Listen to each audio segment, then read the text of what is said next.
नई नई ज्वाइन करी अपनी सिक्किम पोस्टिंग के लिए ट्रेन से गैंगटॉक जा रहा था। उसने देखा कि ट्रेन की सीट के पास आकर बहुत सारे जवान उस सीट पर हाथ पैर जोड़कर जा रहे थे।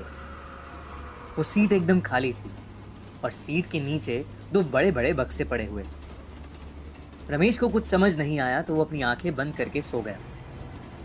देर रात में उसकी आंख खुली तो अंधेरे में उसे आर्मी की यूनिफॉर्म पहने बैठा एक लड़का दिखा जो उसी खाली सीट पर बैठा था और रमेश को एक मुस्कान के साथ देख रहा था।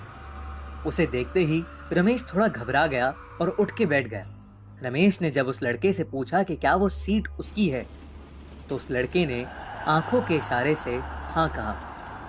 तब रमेश ने पूछा कि वो लड़का कौन है और लोग उसकी सीट पर आकर हाथ क्यों जोड़ रहे थे। इस बात पर उस लड़के ने कोई जवाब नहीं दिया। रमेश ने फिर पूछा, पर फिर वो लड़का एक मुस्कान लिए उसे देखता रहा। रमेश उस लड़के को पागल बोलकर लेट गया, पर जब उसने वापस उस सीट पर नजर घुमाई तो वहां कोई नहीं था। रमेश को यह सब बहुत अजीब लग रहा था। सारी रात वो उस लड़के के बारे में सोच सोच कर सो नहीं पाया और उसकी खाली सीट को घूरता रहा। सुबह हुई और जब स्टेशन आया तो कुछ आर्मी ऑफिशियल्स उस लड़के की सीट के नीचे रखे दो बक्से लेने आए। रमेश से रहा नहीं गया और जब उसने बाकी ऑफिसर्स से उस लड़के के बारे में पूछा तो उसके होश उड़ गए। उन ऑफिसर्स ने बताया कि वो सीट बाबा हरभजन सिंह की है, जिनकी 1968 में मौत हो चुकी थी। हरभजन सिंह ने 1966 में आर्मी ज्वाइन करी थी और 2 साल बाद ही उनकी पानी में डूबकर मौत हो गई थी। 3 दिन तक जब उनकी लाश नहीं मिली तब बाकी फौज वालों ने उन्हें भगोड़ा घोषित कर दिया।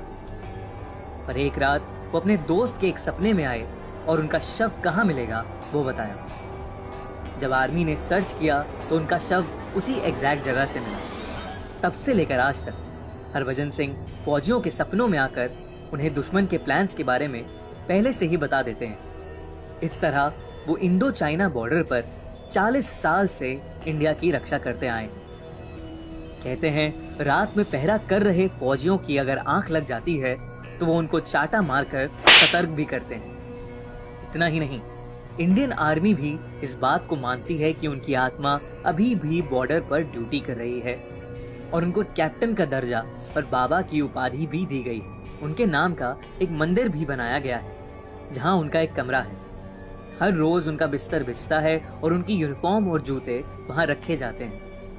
हर बार जब उनके कमरे की सफाई होती है तब बिस्तर पर सिलवटें और उनके जूतों में कीचड़ पाई जाती है। और तो और उन्हें हर साल घर जाने के लिए 2 महीने की छुट्टी भी दी जाती है और उनका सारा सामान उनके गांव भेजा जाता है। और उस समय सिक्किम के जवान हाई अलर्ट पर होते हैं। ये सब कुछ सुनकर रमेश दंग रह गया और अपने बंकर पहुंचते ही वो सबसे पहले बाबा हरभजन सिंह के मंदिर गया, जहां वो ट्रेन में हरभजन के साथ हुई उस मुलाकात के बारे में सोचने लगा। सोचते सोचते एक बार फिर हरभजन सिंह की छवि उसके सामने आई।